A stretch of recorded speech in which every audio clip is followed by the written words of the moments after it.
Bien, ahí está. Lo que pasa es que me cuesta trabajo proyectar, como no está en PDF, me cuesta trabajo estar proyectando y viendo el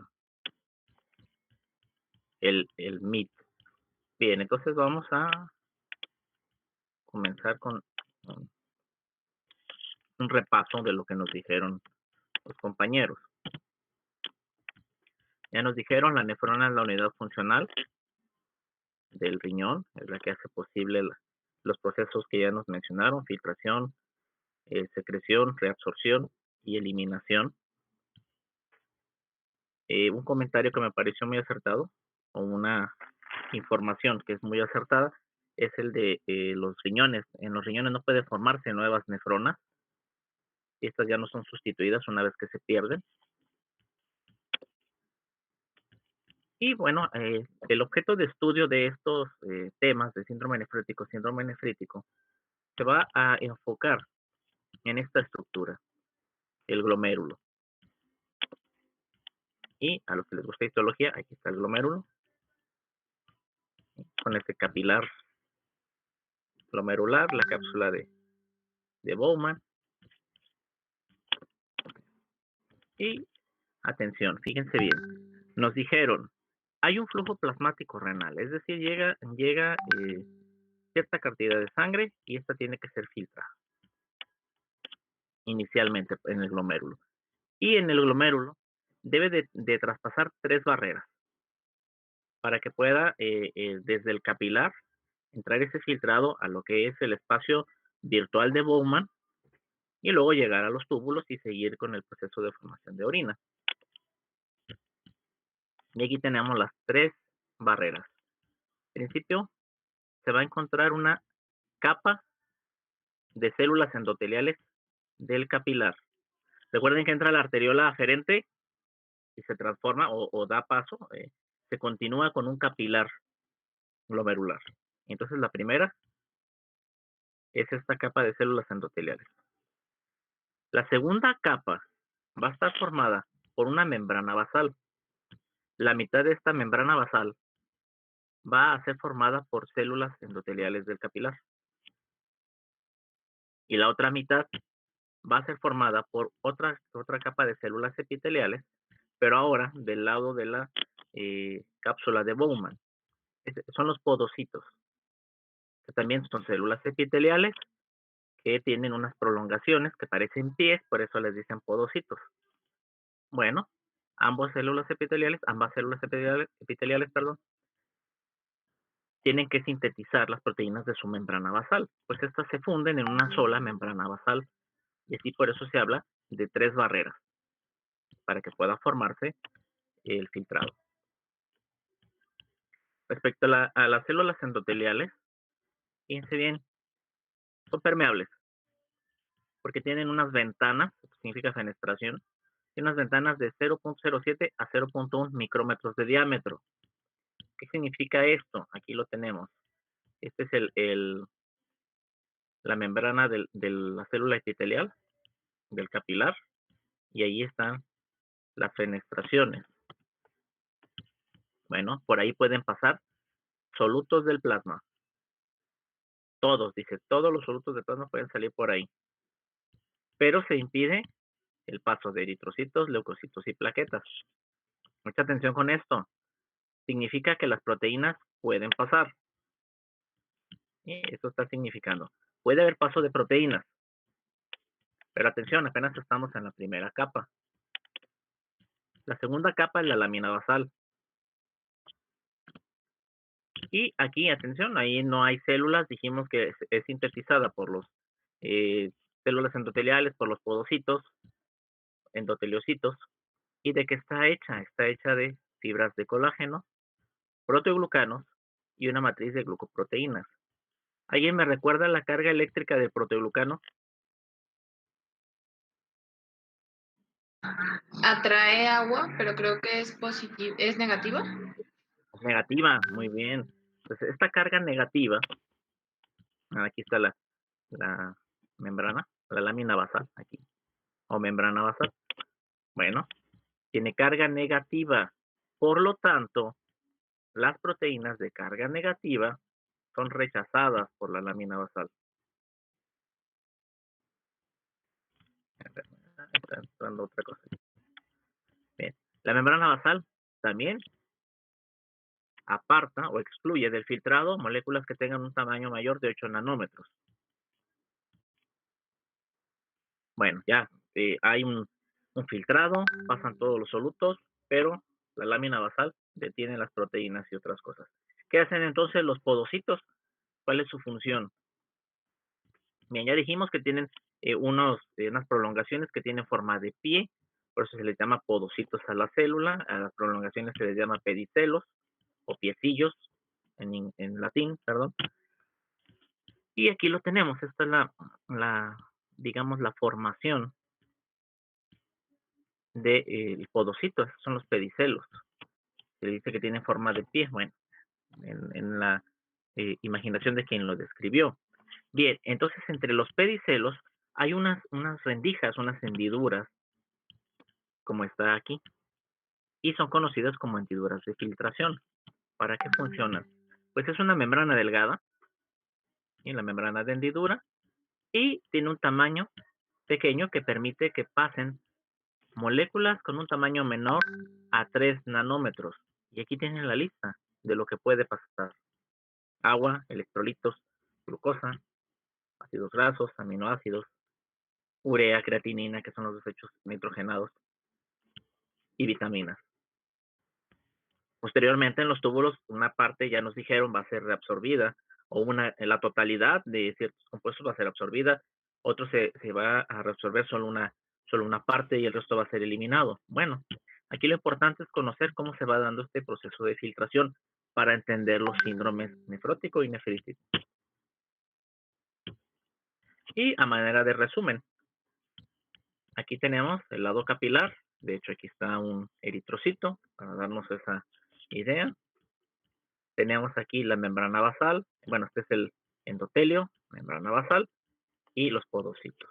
Y acá el espacio hacia la cápsula de Bowman. Viene por aquí el filtrado, ¿y qué se regresa? ¿Qué no pasa? No pasan glóbulos sanguíneos, blancos, rojos, eritrocitos, leucocitos, incluso plaquetas. Proteínas plasmáticas grandes, iones de carga negativa grandes, los aniones. No pasan minerales y hormonas fijados a proteínas, se regresa. ¿Y qué es lo que sí pasa? Pues casi todas las moléculas con diámetro de menos de 8 nanómetros. Bueno, ahora por la membrana basal glomerular se hizo todo el regreso, pero ¿qué es lo que sí va a atravesar este filtro? Aquí recordemos que la proteína, proteoglucanos de la membrana basal, pues hacen posible que no se filtren proteínas. Entonces, ¿qué es lo que sí llega a atravesar el filtro? Bueno, agua, electrolitos, ya lo pusimos glucosa, aminoácidos, ácidos grasos, vitaminas, urea, ácido úrico, creatinina.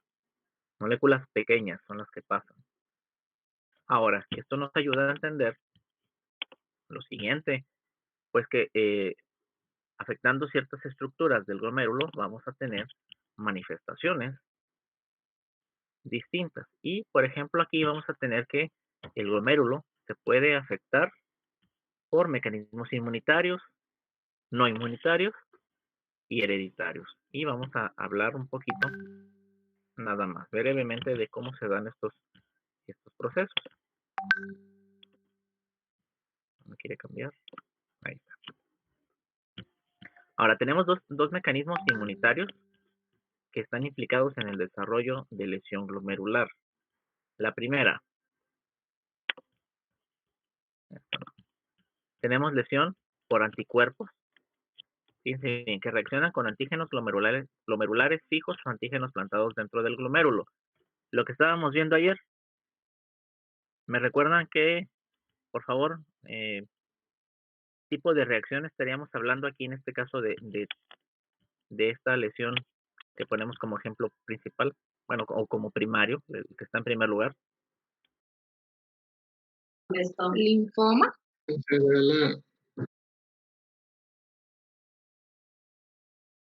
¿Se refiere a ¿Cuál? las hipersensibilidades?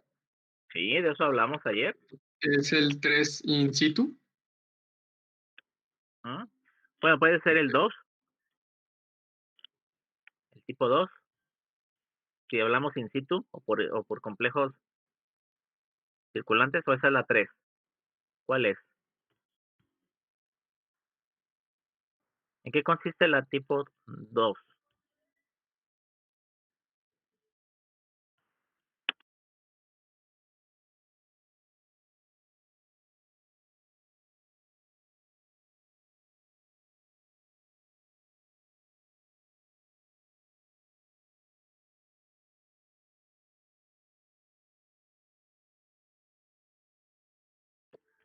A ver, recuerden en qué consiste la tipo 2. Reacción inmunitaria de tipo 2.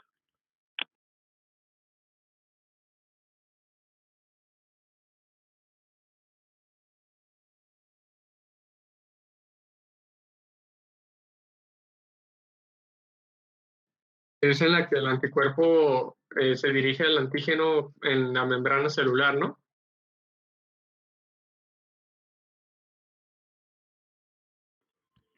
¿Y no sería entonces un tipo 3? ¿O cómo es la 3? Sí, la 3 es la que es por inmunocomplejos, ¿no? Muy bien. Entonces ¿la 2 en qué se hace diferente a la 3? Porque estamos hablando igual de antígenos.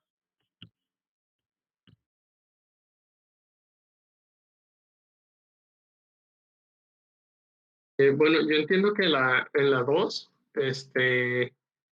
un autoantígeno que es... sí, bueno, no, espere, doctor, me confundí.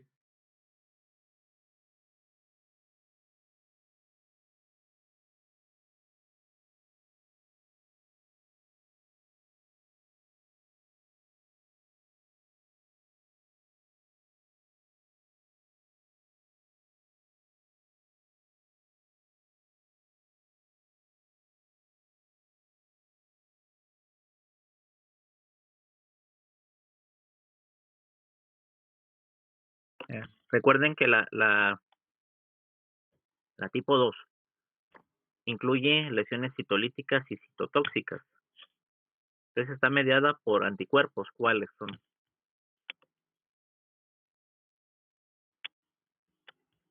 Bueno, aquí nos pone. IgG, IgM IgM. y IgG. Bueno, ¿cómo se da la sensibilización? ¿Qué pasa? ¿Cómo es que se desarrolla la reacción de tipo 2?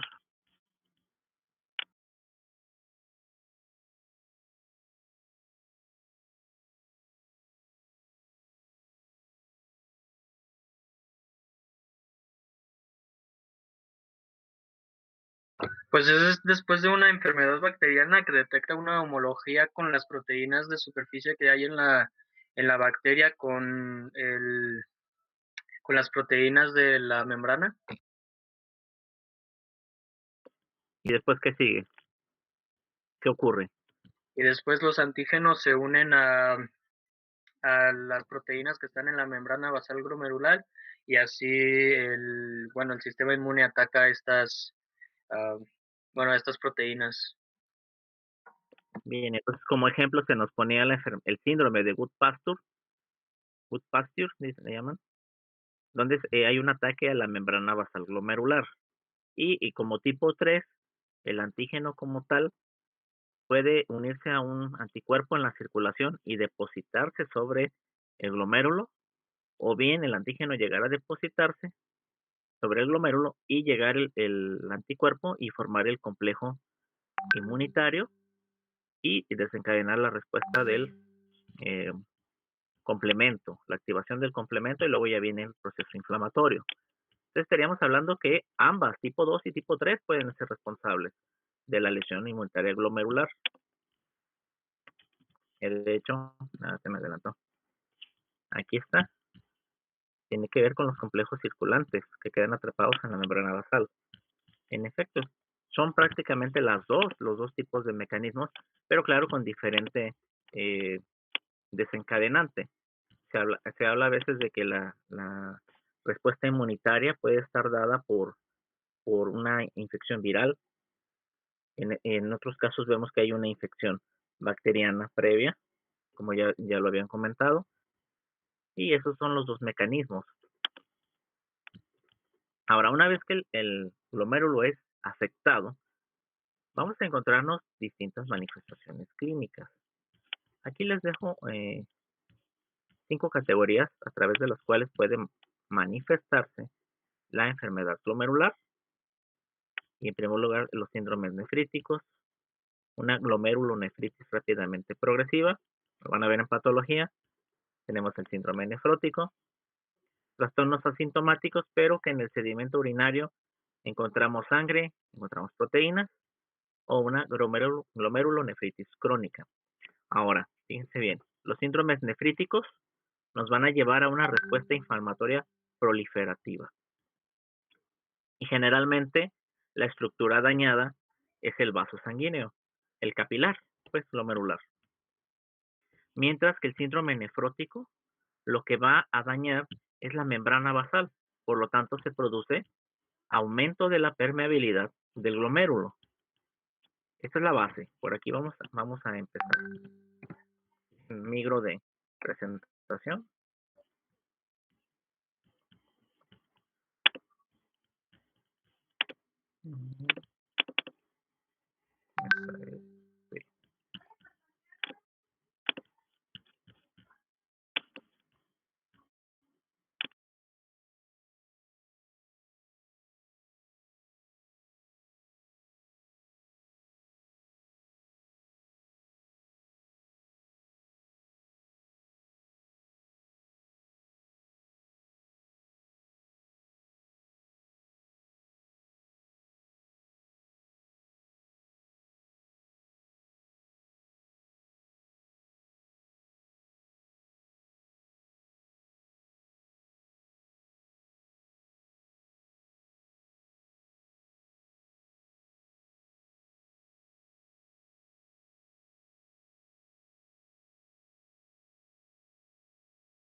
Ya lo quiso leer.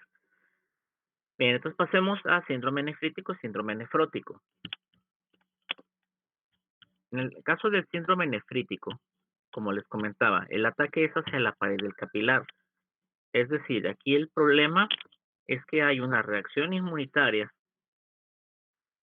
estrictamente en el endotelio, lo cual le va a volver, le va a aumentar la capacidad, no, mejor dicho, le va a quitar la capacidad de rechazar a los eritrocitos. Les va a dejar que pasen, ¿sí? Les va a dejar pasar, ya no los puede rechazar. Y esa es la estructura que los rechazaba, ya habíamos comentado. Entonces, fíjense bien, como dice aquí, es la correlación clínica de la inflamación glomerular. En efecto, tiene que ver con inflamación. Lo que se va a encontrar es la aparición de hematuria. Hematuria es sangre en la orina. Y puede haber una hematuria macroscópica, es decir, evidente a simple vista, o puede ser una hematuria microscópica. Solo con técnicas de laboratorio es posible observar. Puede llegar a ser una hematuria de tal intensidad que en los cilindros, en los túbulos proximal y distal, se acumulen eritrocitos y estos formen cilindros. Aquí me equivoqué, cilindros, no es cilindros, cilindros. Si la lesión es leve a moderada y solo está afectando al capilar, vamos a encontrar nada más hematuria y quizá proteinuria muy poca. Pero conforme se vaya afectando la membrana basal glomerular, pueden aparecer grados más intensos de proteinuria. Usualmente no hay más que una mínima proteinuria, menos de 2 gramos por litro de orina en 24 horas.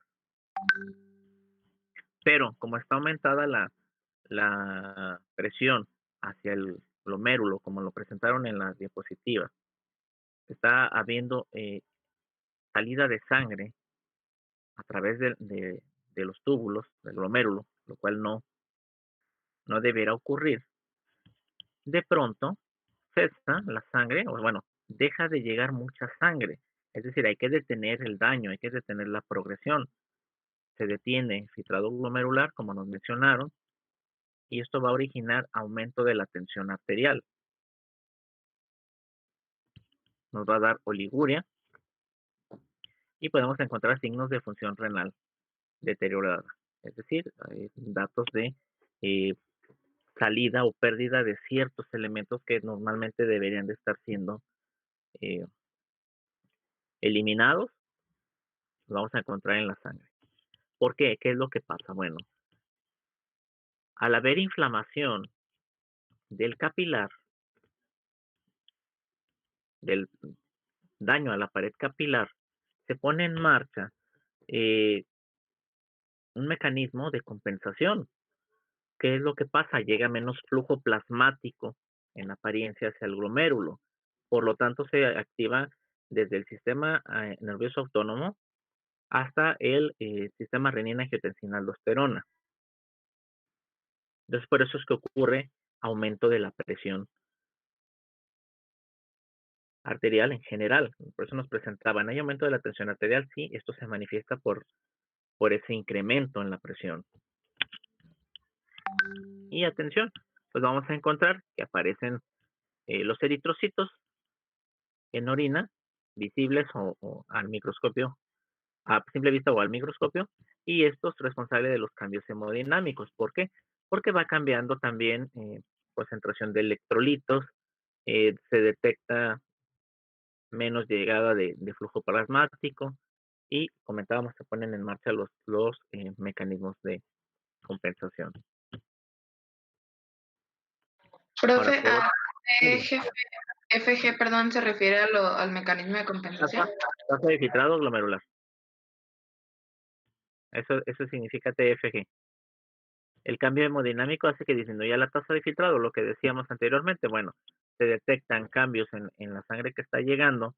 Puede incluso haber, por efecto de los cilindros, una oclusión de la luz capilar que no deja que pase, o la misma inflamación no deja que pase suficiente flujo. Esto va a poner en marcha los mecanismos de compensación. Activación del sistema nervioso autónomo, que hace vasoconstricción, y luego activación del sistema renina-angiotensina, que la angiotensina pues produce vasoconstricción. Por eso es que se encuentra hipertensión arterial en estos pacientes.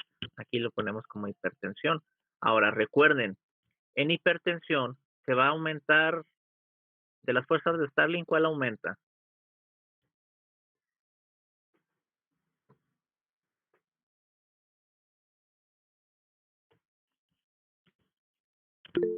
Hidrostática.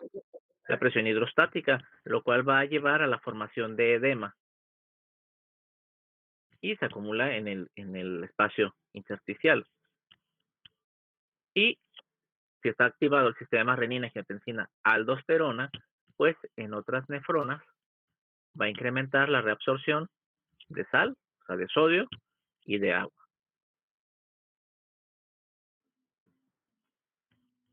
Y la enfermedad que más se ha estudiado o se ha propuesto como el arquetipo, así como el ejemplo 100% ligado a síndrome nefrítico, pues es la glomerulonefritis postinfecciosa. Ayer comentábamos, puede haber una infección en garganta, una faringoamigdalitis por el estreptococo beta hemolítico. Luego el paciente se recupera, pero quedaron fragmentos de bacterias, es decir, quedaron antígenos de esa bacteria que pueden depositarse en el capilar glomerular y ahí se activa, llega un anticuerpo específico, se une al antígeno que ya está sembrado ahí, está plantado y se activa el complemento y por lo tanto viene el daño inflamatorio al capilar. Entonces, me regreso para no generar confusión y si quedan dudas, díganme, no tengan pendiente en frenarme, nomás dejen que esto me responda, ya no quiere avanzar ni retroceder. Aquí tenemos la hematuria en este lado. Esta es una orina normal, esta es una orina hematúrica. De hecho, en la laminita que nos pusieron en el dibujo, como que decía algo de refresco de cola, Coca-Cola. Pues aquí está. Así se ve una hematuria macroscópica.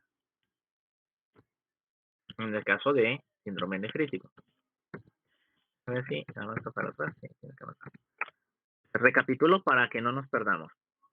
El síndrome nefrítico se va a presentar cuando se daña el capilar glomerular.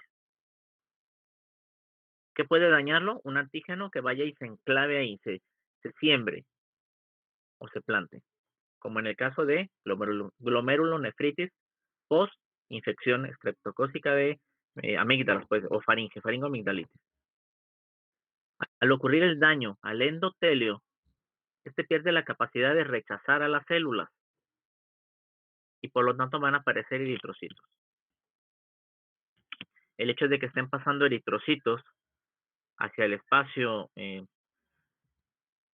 de la cápsula de Bowman va a generar que se ocluya la luz.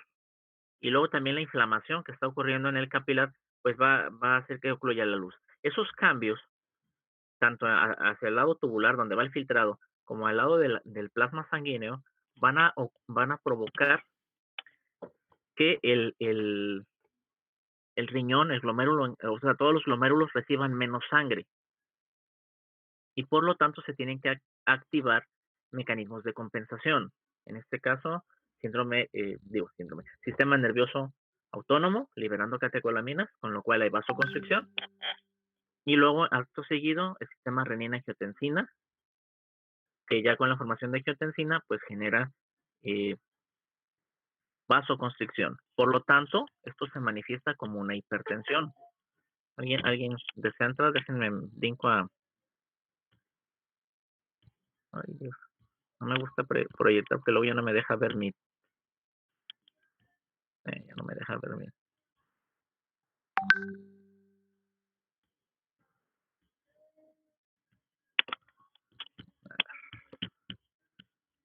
No hay, caray, no hay nadie que quiera entrar. No, me engañó, no se escuchó.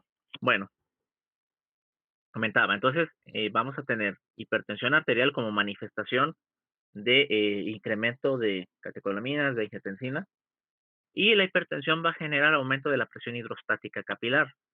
Por lo tanto, va a generarse un edema en declive, es decir, lo vamos a encontrar en las partes un edema que responde a la fuerza de gravedad, cambia de posición.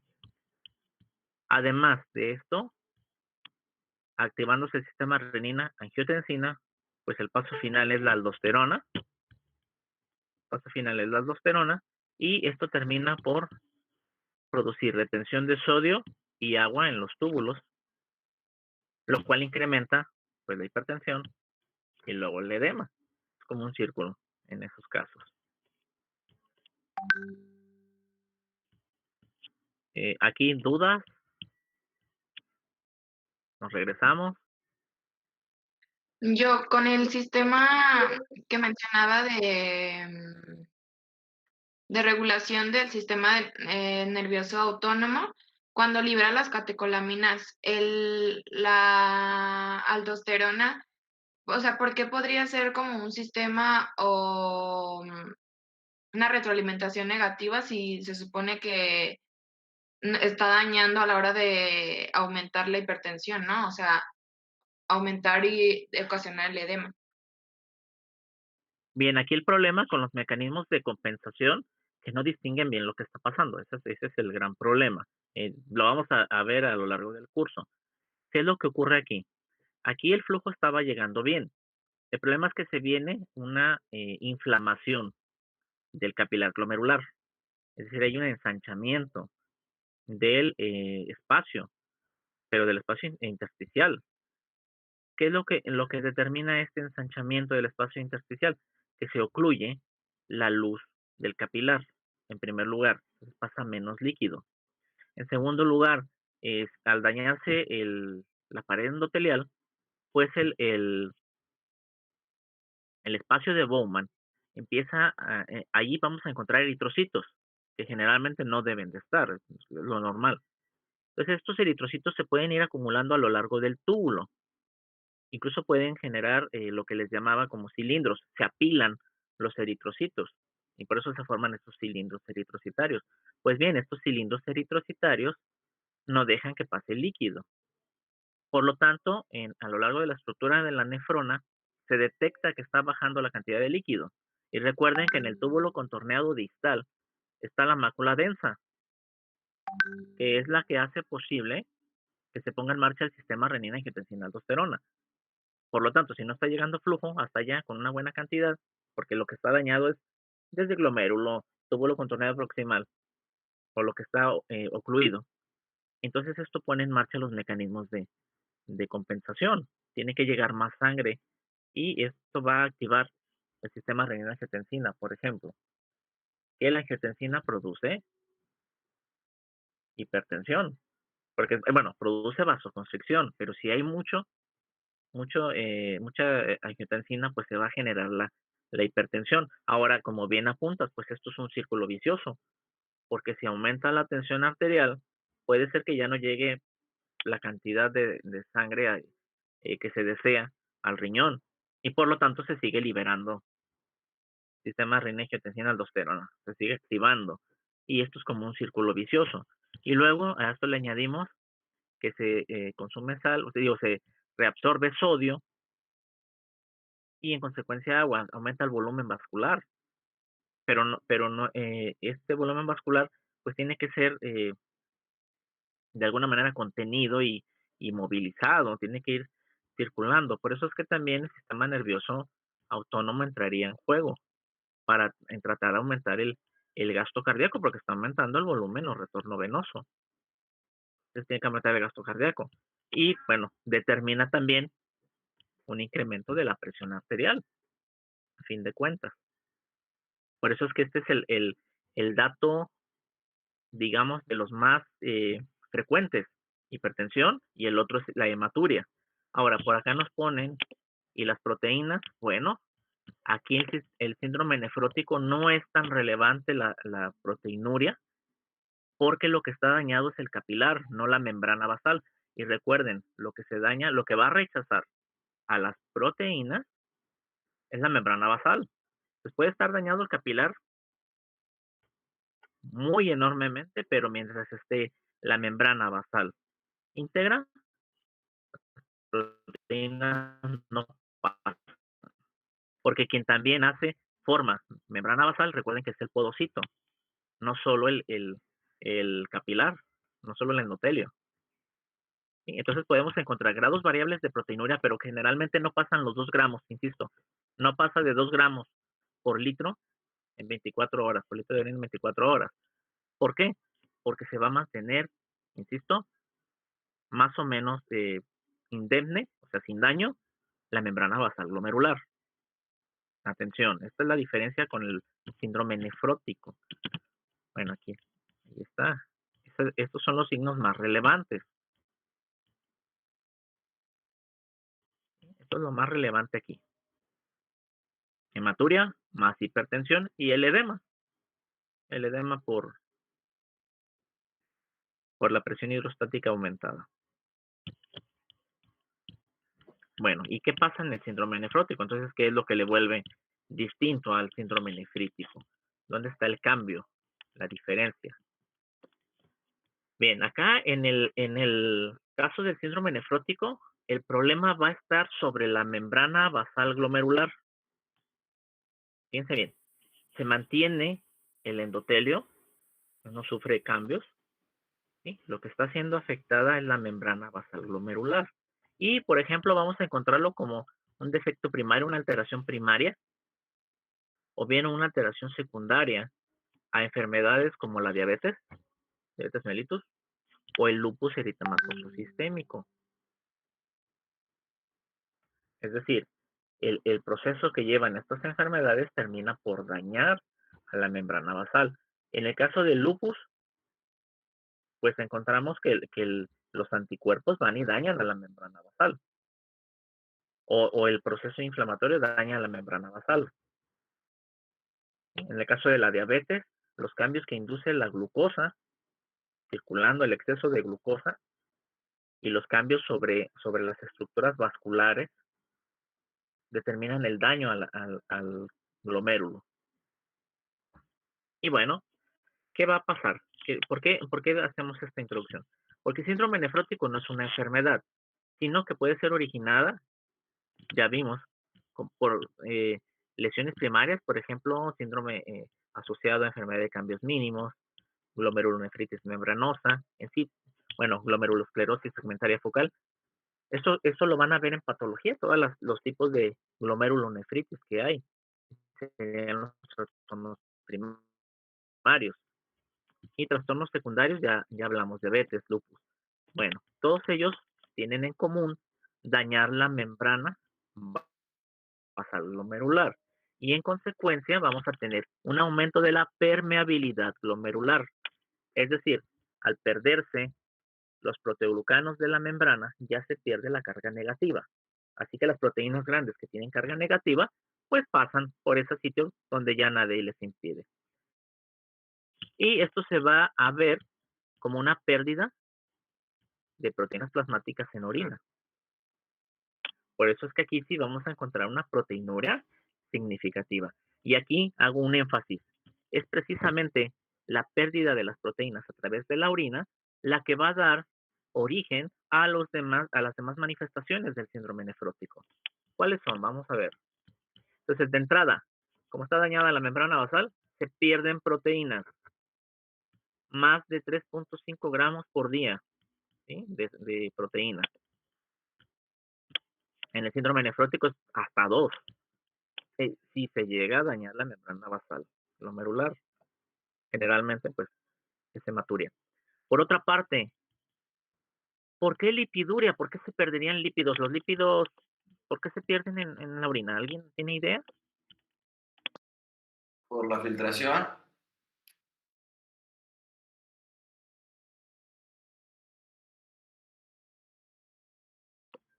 Bueno, sí, pero ¿por qué? O sea, ¿qué tiene que ver con la membrana basal?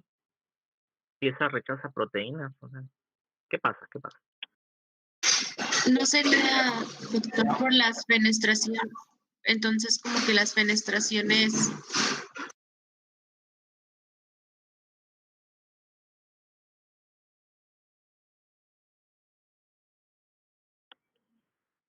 ¿Sí escucho?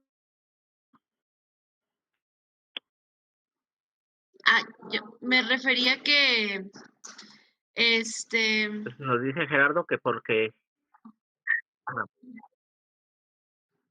no, doctor, ya, perdón, pues me confundí, es que confundí las fenestraciones.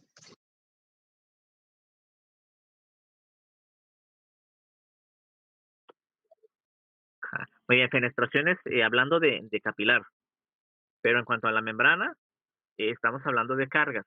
Muy bien, nos dice Gerardo, porque están ligadas a proteínas. En efecto, recuerdan las lipoproteínas, hay de alta densidad, de baja densidad, entonces se se le está pierden cortando el al audio. densidad, si no me falla la memoria, y esto origina que se vea como grasa. A ver, vamos a ver.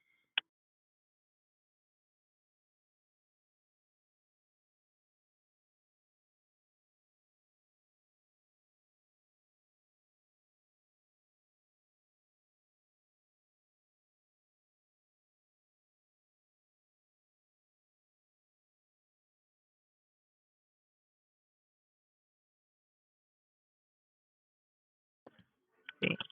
Ahora sí, prueba de audio, ¿sí me escuchan? Sí, doc. Sí, mejor. Muy bien. Perfecto. Comentaba, hay lipoproteínas filtrándose a través de la orina. Entonces vamos a encontrar lipiduria, es decir, grasa en la orina, que normalmente no debería aparecer, ¿sí? Y es de grados variables. Aquí dice que podemos encontrar grasa libre, cuerpos ovalados, cilindros adiposos. Muy bien. Ahora, como se está perdiendo proteínas, a nivel del plasma, vamos a encontrar hipoalbuminemia. Desciende a menos de 3 gramos por decilitro el nivel de albúmina, porque es la que principalmente se pierde en el plasma, digo, en la orina, es la que está siendo filtrada. Y si se pierde la proteína del plasma, ¿por qué ocurre edema generalizado? Pregunta abierta, quien guste contestar. ¿Puede repetir la pregunta, profe? Sí, ¿por qué ocurriría edema generalizado en el caso de síndrome nefrótico? Creo que usted no puede ver los mensajes, ¿verdad, Doc? Comentan los compañeros Gerardo y José Luis que es porque baja la presión oncológica. Muy bien, entonces hay una afectación de la presión coloidosmótica y por lo tanto viene un edema generalizado. Se inflaman no solo las partes declives o se hinchan las partes declives, sino que se edematizan los párpados, la cara, manos, brazos, piernas. ¿Sí? Este es un edema generalizado precisamente por la presión coloidosmótica. Y luego, fíjense, se pierden lipoproteínas de alta densidad, pero se conservan las de baja densidad, es decir, esas resisten la filtración, son rechazadas. Por lo tanto, aumenta el nivel de colesterol a más de 300 miligramos por decilitro. Pero tiene que ver desde aquí, ¿no? Y además, si está bajando la presión oncótica del plasma o la presión coloidosmótica, el hígado tiende a sintetizar más proteínas. Se está sintetizando proteínas de cualquier tamaño. Sin embargo, albúmina de alta densidad se van a ir. Las HDL se van a filtrar. Mientras que se quedan las LDL que siguen siendo sintetizadas en mayor cantidad. Por lo tanto, pues ocurre una hiperlipidemia. Y no son las únicas proteínas que se filtran. También se filtran factores de coagulación. Sobre todo aquellos que tienen que ver, aquellos factores que tienen que ver con la anticoagulación y se quedan los coagulantes. Y luego también se filtran inmunoglobulinas y por lo tanto el paciente queda susceptible a infecciones. Es decir, la proteinuria es generalizada. Claro que es más a expensas de albúmina, pero a fin de cuentas acaba por afectar a la mayor cantidad de proteínas del plasma. Y bueno, yo sé, no tengo una imagen propiamente, eso se las debo, pero observen aquí los párpados, están edematizados, hay un edema en cara, yo sé que es un dibujo, Profe, pero está aquí. Mande. apenas esa imagen, me salió una duda que hace mucho tiempo. A ver, díganos. Cuando yo tomo mucho refresco y no tomo agua, así de al día siguiente. Ajá, se te entrecorta a ver, te escuché así como que palabras entrecortadas. Otra vez, por favor. Lo voy a escribir. Es que Sí, está por fallando mi favor. internet. Sí, te escucho muy entrecortado y no entendí bien lo que me decías. Nada más déjenme ver si puedo acceder. A ver. Ah, aquí está, sí tengo la imagen, cómo no. Edema palpebral, edema de mano. Quizás si revisamos otra parte de anatómica de los pacientes, esté el edema en todo el cuerpo. ¿Por qué? Porque recuerden que proteínas tisulares hay en todo el cuerpo. Entonces, si se pierde el equilibrio con las proteínas plasmáticas, pues el líquido va a salir a donde estén las proteínas, a donde haya el aumento de la presión coloidosmótica. Por eso es que este edema se encuentra en todo el cuerpo y no obedece a la fuerza de gravedad. Ok, doctor, comentó Fer, no sé si usted la quiere leer. Sí, a ver, le voy a ver, porque ya me salí de la presentación, que es la que me quita visibilidad. Pues básicamente preguntó que por qué, dice que cuando él toma mucho refresco y casi no toma agua, al día siguiente amanece así como en la foto con los ojos hinchados. ¿Por qué? Ah, caray.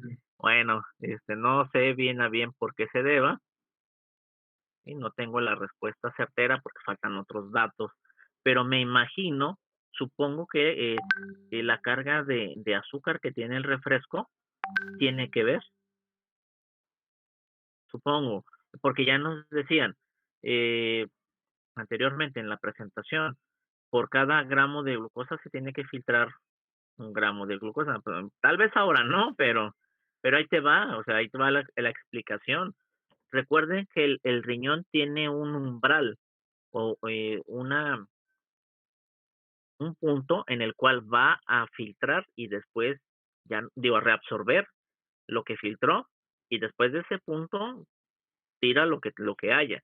Entonces, por ejemplo, pensar que se toman o que está circulando en la sangre 120 miligramos de glucosa por decilitro, pues se van a filtrar 120 miligramos y se van a reabsorber 120 miligramos. Era lo que nos estaban explicando a la final de la presentación. Pero si la persona tiene 180 miligramos de glucosa circulando, se van a filtrar 180 miligramos, pero se van a reabsorber 150.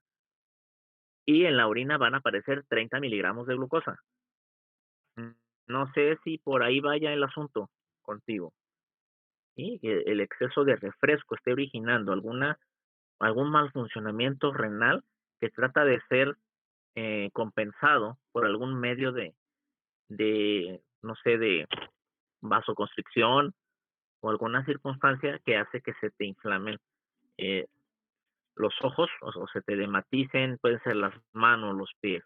Yo te recomiendo que busques, o sea, hacerte un nivel de urea,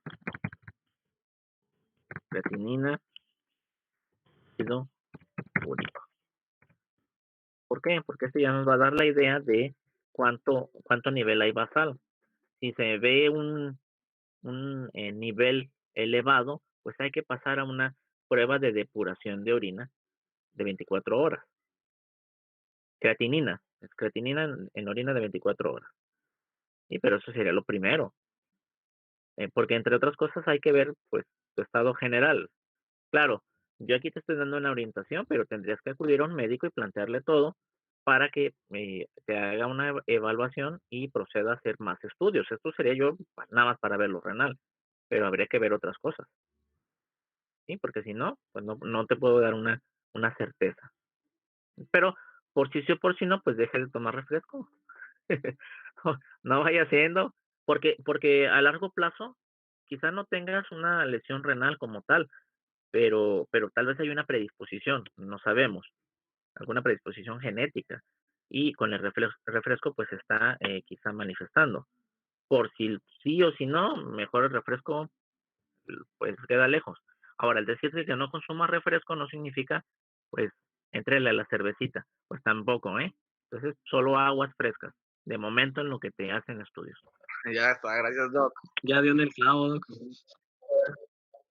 Ya estaba, ay, refresco no, pero cerveza, ahorita le entramos. Le daba pena decir No, que no, era por otra cosa. Ya dijo, ay, la cerveza. Muy bien, hasta aquí. Pero En vino cuanto a síndrome nefrótico, nefrítico. ¿Dudas? Una copita de vino tinto, todos los días. Protector cardiovascular. Muy bien. Pregunto nuevamente, ¿dudas de síndrome nefrótico, síndrome nefrítico? ¿Algo que hayan leído aparte y que quieran comentarnos? yo todo viendo. Sí, díganos. Todo bien, muy bien. Por ejemplo, Bien. Sí, dígame, te escucho. en el síndrome nefrítico mencionaba que la principal como alteración era el ataque a la pared como glomerular del capilar. En este caso, en el nefrótico, ¿qué es lo que principalmente se daña o cuál es la alteración que se va a ver como causada? Bien, para entender lo de la proteinuria, que era lo que estábamos debatiendo, hay que centrarnos en lo que se daña en cada síndrome. Entonces, el nefrítico, atención, nefritis, nefrítico, entonces itis es inflamación. Entonces, hay un ataque al capilar, al endotelio, y por lo tanto van a aparecer eritrocitos, más que proteína. Y en el caso del nefrótico, el ataque o el daño es hacia la membrana basal glomerular, la membrana de los epitelios. Por lo tanto, la membrana es la que rechaza a las proteínas. Si se daña la membrana, se filtran las proteínas. Entonces, aprendiéndose esos dos sitios de daño distintos de cada uno de estos síndromes, ya te das una idea de cuáles son los síntomas. Ya puedes estudiar las manifestaciones. En uno, el ataque es al capilar. Se está dando una inflamación en el endotelio, en la parte subendotelial, que origina salida de eritrocitos. Menor flujo plasmático, vamos a tener hipertensión, edema, hematuria. Esos tres. Por el otro lado, el ataque es a la membrana basal glomerular, se van a filtrar proteínas. Trastorno inicial, proteinuria. Luego vamos a encontrar que se filtran lipoproteínas, pues va a haber lipiduria. Luego se pueden filtrar globulinas y por lo tanto susceptibilidad a infecciones. Se pueden filtrar factores de coagulación, sobre todo los que son anticoagulantes, por lo tanto una susceptibilidad a formar coágulos. Bueno, y luego en el plasma, pues si se está perdiendo proteínas en orina, pues va a haber una hipoproteinemia. Por lo tanto, disminuye la presión oncótica y hay edema. Así de sencillo. Doc, Entonces, así líguenlo. ay, perdón. Mande. En cualquiera diga. de los dos se puede presentar dolor al orinar o incomodidad. Bueno, la incomodidad al orinar tendría que ver con, por ejemplo, cambios en el pH de la orina. No sé si les ha pasado que la orina está muy concentrada, muy ácida y hay un ardor en la uretra. O tuviera que ver con infección, en el curso de una infección. No te sabría decir porque no lo he preguntado a alguien con síndrome nefrítico nefrótico si hay molestias al orinar propiamente, de que haya un ardor. No es Ajá, como una manifestación clínica precisa del síndrome, pues. No necesariamente.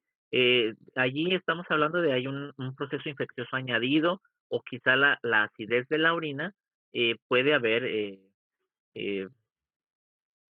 el ardor, la disuria se llama, es decir, hay una molestia cuando orinan, pero hay algo ahí añadido, no solamente porque haya proteínas en plasma o porque haya eritrocitos. De hecho, me viene a la mente algunas dietas que se ha visto que incrementan, bueno, en ciertas personas, cuando van a orinar dicen que ven como grasa flotando, pero no se quejan. Y de hecho, ves, te fijas en la orina y pareciera que tiene gotas de líquido ahí flotando. Están perdiendo peso. No sé por qué tendría que filtrarse la grasa, que se supone que no, pero no se quejan de molestias en orina. Insisto, las molestias aparecen con cambios en pH, sobre todo cuando la orina está muy concentrada, te puede dar un ligero ardor, o puede ser en el contexto de una infección. Es decir, algo está haciendo uretritis, por ejemplo, y pues duele el paso de la orina. Ok. A ver, y tenemos una pregunta en el chat. Muy bien. ¿El síndrome nefrítico también puede...? Sí, si se forman cilindros, sí se pueden taponar los túbulos. Los cilindros eritrocitarios que estamos hablando. Es decir, es tan tremenda la hematuria que incluso puede llegar a taponar al túbulo. Muy bien. Vamos pasando lista. Cuando oigan su nombre, me le ponen ahí presente. Empiezo. Valentina.